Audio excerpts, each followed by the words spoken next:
So this is what I have here. Yeah, sure. Thank you. Yeah, let's go ahead. So yeah, one of the other things that I've told some of the architects at in the unified platform and some of my teams is that I really want us to focus on shipping code faster. Everybody's trying to do more with less. Okay. And so we need to be able to ship code faster and easier, but not sacrifice quality, security, or performance. And some of what that means, I think, I don't know how many different lambdas you get in the middle of or how many different things it looks at. But I have some of my teams, they have a small team of, let's say, 5, 6, 7 people or something like this. Okay. And they're responsible for 7 different applications. Okay. And so it's a relatively uniform tech stack, but if the applications themselves are quite a bit different in what they do, right? There's unified notifications and unified settings and unified help, different kinds of things. And if you can just pick up the next application and run it, and it behaves in kind of the same way from a developer experience perspective, then the only shift you have to make is the functional domain area, right? Okay. So we want it to be easier for developers to switch context and not have to focus on all the different aspects of the context. If you've got 20 different lambdas, they should be structured in a similar way. And if you need to pick up one lambda versus the other, you run it and it's going to work in the same way, logged to the same places, troubleshot in the same way, locally developed in the same way, right? Things like that. Okay. So I prepared a set of questions which I thought I'm going to ask you, and I got approval from my manager by sharing the questions as well. So these are the questions I have. So first question I have, like, what are we thinking about the new tech stack available in the market, like Rust, Go, and there is another has been introduced, which is they are claiming it's faster than Vite. We are planning to upgrade our front end from React scripts to Vite compiling. Yeah. So Vite is using Rust. So it is they are actually saying in their last conference that it drastically increase the time and decrease the file size, which is the compressed one. So we are planning to upgrade that, and we are working on it. So what are you thinking, like using the technology Rust, Go, and where we can started thinking about using it? It's a good question. I would say we go like really slow. Tools like Vite, I think it's pronounced Vite, Vite. V-I-T-E, right? Vite. Yeah, it's used to build React apps or like transpile JavaScript into like a bundle that you can ship to the browser, right? Yes. Yeah. That's no problem. Writing code in Rust and Go and things like that, for an enterprise like ours, it's tricky. Because who at the enterprise knows Rust or Go? Let's say you wanted to learn it yourself and you became really good at it. But then some other company said, "Oh, this guy knows Rust. I'm going to hire him." Where are we left? Who else knows Rust here? Okay. So we've got a lot of people in our company that know Java, that know .NET, that know React, that know TypeScript, that know PHP. Yeah. We don't have many people at all that know Rust or Go and things like that. So I think as we build some knowledge in those things, then we can take advantage of them. Yeah. And I think taking advantage of tools that use those languages is just fine, right? Kubernetes is written in Go. Yeah. We can use Kubernetes. That doesn't mean we're necessarily writing code in Go. Okay. We can use Vite. It's using Rust. Yes. But that doesn't mean we're necessarily writing code in Rust. True. And a lot of what we're doing from a performance standpoint, from our web applications, is good enough. Like .NET is fast. Java is fast. Yes. Some of like the things that slow our applications down are the bad code that we write. Yeah, that's true. so I'm really try to be cautious about getting too far down into anything that we can't be able to support in the long run. Because if you write a Rust program and then you want to go work on something else, whether it's at RealPage or wherever else, that means somebody else has got to be able to support that if it breaks. Yes. And if we don't have anybody else that knows it, you're stuck. Yeah. Or we're stuck. Does that make sense? Yeah, that makes sense. It's all about like managing the resources. So correct. You have to have an ample amount of resources to work on something. And if it's important enough, then we need to identify a part of the workforce and get them trained up. Yeah. And that's a different consideration altogether as well. Sure. So I have a second question that we learned you have a Pluralsight course in ASP.NET. What motivated you to create a course in Pluralsight? And how can we motivate ourselves the same way? Yeah, I've actually got like 17 courses now. Yeah. It's cool. Most of them are about ASP.NET in some way or another. I started in 2017 and I just raised my hand and said, can you consider me as an author? What does that look like? What does that take? And I did that not because anybody told me to. I had learned through Pluralsight courses a lot. Okay. And I said, well, shoot, I know a few things about some things. Maybe I could create a course. And it was a different experience than I had ever anticipated.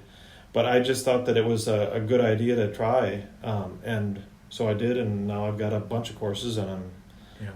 So I have a few questions regarding this point, which is like, when did you, what stage of your career you thought I should be going for creating a course in Pluralsight, and what was your experience on that time, and what do you think, what are the things we should be knowing or confident about in order to go ahead with the mindset of let's create a course? I think you've got to be confident in your ability to communicate. Mm-hmm. Mm-hmm. And you might have, I was about 25 years into my career when I did it. And some people do it much sooner on. Mm-hmm. I think you have to be confident in your ability to communicate. You probably have to have started by practicing hey, let me show you how something cool, because I just found something. Sorry. Yeah, it's okay.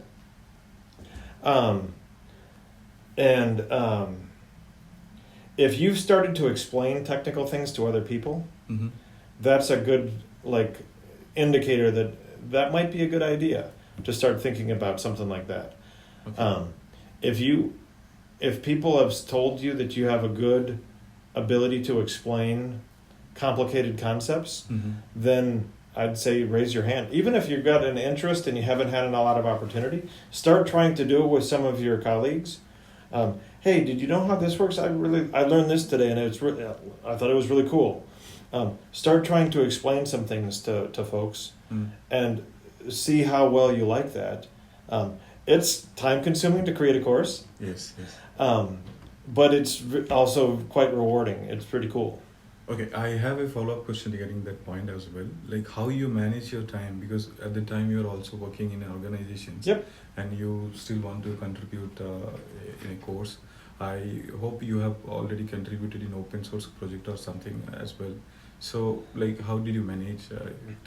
Carefully. Time management is a really important thing.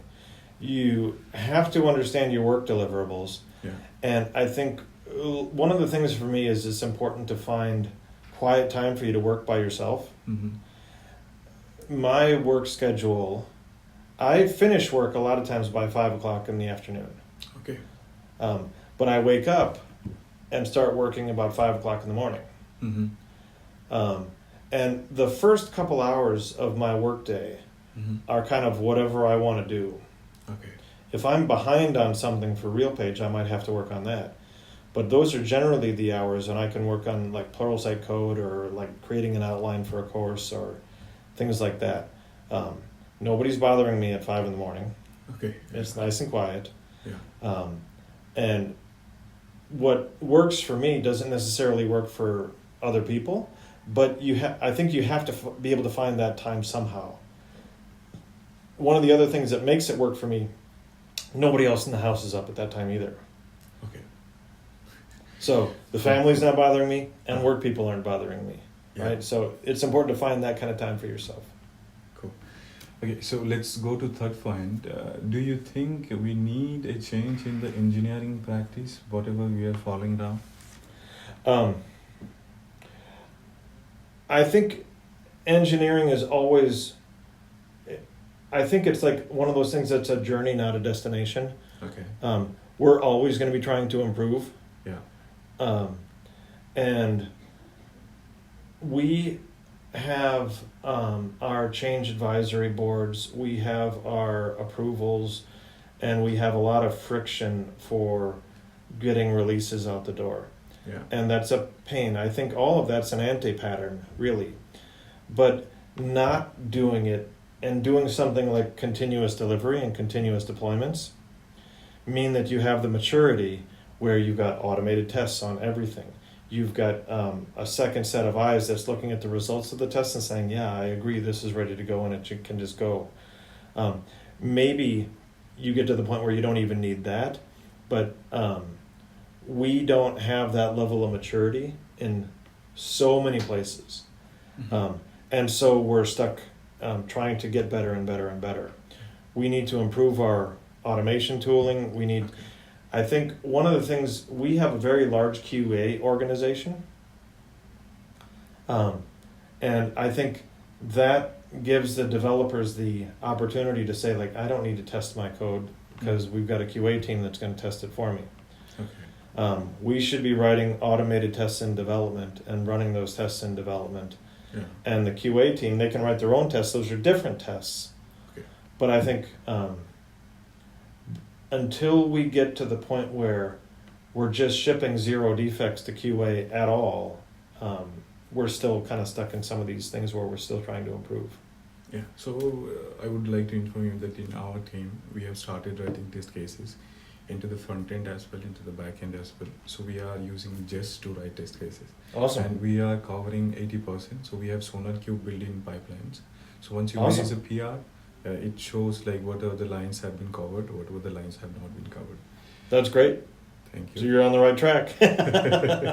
So let's come to the point number 4, which is like, what should we do more often as a Dev 3 and as Dev 4? I am Dev 3. People are there with the Dev 4. It's hard to get really specific about that because I think we're going to be trying to define exactly what those things mean over the course of the 2025, I think. Mm-hmm. But as you grow in your technical career, the more that you can start to improve on the processes, mm-hmm. like I don't know what the READMEs look like in your repos. Okay. If they've got the good, I like to see if the couple of things that I look for in a README right away are badges that show like build status and test coverage and fortify status or whatever else, security scans, that is, and then coverage, build status, deployment status, things like that. And then the second thing is a getting started section. If I clone the repo, what do I need to be able to do to run it? I've got a bunch of files on my machine now, but how do I run it and what am I looking for? And maybe, how do I run the tests? Okay. It might be obvious to somebody who knows the tech, but like not everybody knows the tech all the way around. Mm-hmm. If I'm a .NET developer and I clone a Java repo, I don't know about JDKs necessarily and which one I need. So there should be some clear steps to run the repository. Yeah, and it doesn't have to be down to the lowest level of detail. Like you need the general editor we use here is VS Code, but you could use anything. Yes, WebStorm. Or exactly, things like that, right? Okay, so that end my questions. I improvise like 2 questions which I like to ask you, which is that we talk about performance, we talk about like maintaining a cleaner code approach. So I find it when we are working on like with the approach of maintaining a cleaner code, but we end up writing more iterations. Iteration in the sense which I'm trying to say, it's like more of a filter. We are using additional filters. We are using additional for loops. We are using additional, maybe end up using additional variables.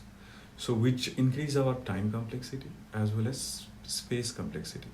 So my point is, like, to what extent we should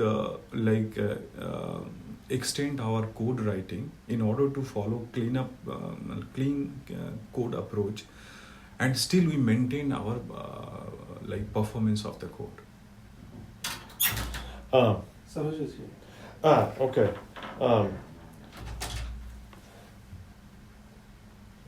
So we'll have to wrap it up quick. It's a good question.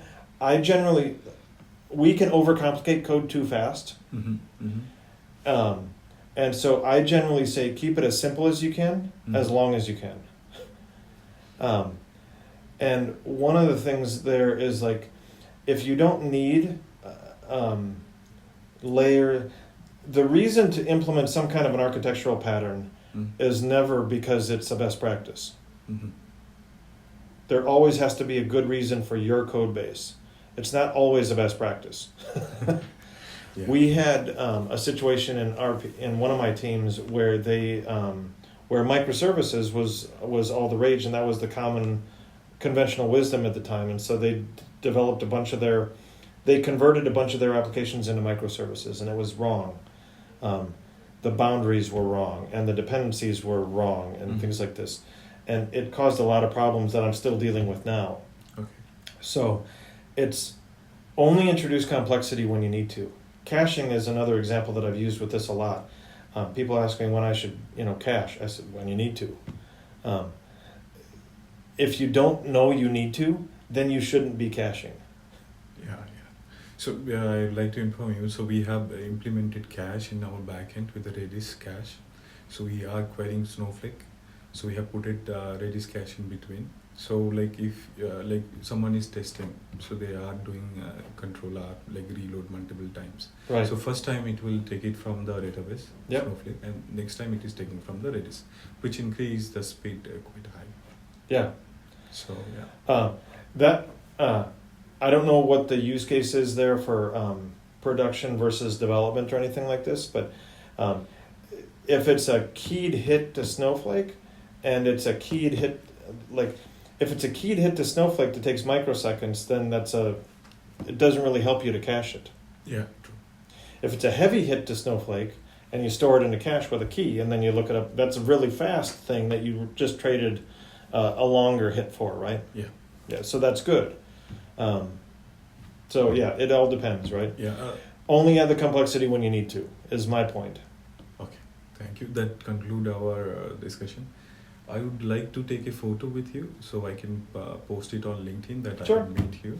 So yeah. Sure thing. Thank you. I would ask someone to take photo.